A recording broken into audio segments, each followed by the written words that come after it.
একটা আসছিল মাত্র, সে পানিই নাই। শত শত মানুষের আবদার ছিল, যদি ফায়ার সার্ভিস ঠিক মতো আসতে পারতো, আমাদের নিপীড়ন অনেক অসহায় মানুষ আজকে বেঁচে যেত। মাল্টি হ্যাজার্ড জিনিসপত্র এখানে ছিল, যেটা হলো বয়লার ছিল, জেনারেটর ছিল, তারপরে কেমিক্যাল, তারপরে প্লাস্টিক, তারপরে গ্যাস সিলিন্ডার, অল দিস, এগুলার থেকে বিরাট ধরনের কিন্তু এটা হয়েছে। 40 থেকে 45 জন শ্রমিক এখানে কর্মরত ছিল।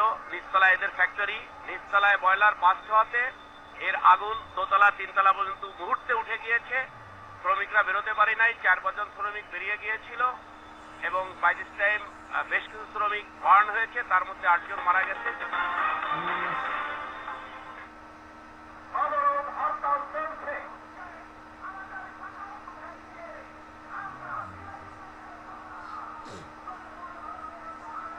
অনতিবিলম্বে এই হরতাল অবরোধ প্রত্যাহার করুন, না হলে পরিবহন মালিক শ্রমিকরা রাস্তায় নামা যেমন শুরু করেছে ঘরে ফিরে যাবে না।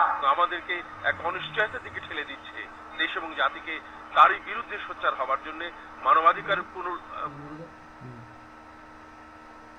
পুনরুজ্জীবিত করবার জন্য এবং সুরক্ষিত রাখবার জন্য দেশের আপামর জনসাধারণকে আমরা আহ্বান জানিয়েছি। এদেশের জনগণের, সাধারণ জনগণের প্রাণ মালের নিরাপত্তা রক্ষার জন্য যা কর্মসূচি গ্রহণ করা দরকার, সেই সকল রাজনৈতিক দলকে দায়িত্বশীল আচরণ করার জন্য, সক্রিয় ভূমিকা রাখার জন্য দাবি জানাচ্ছে।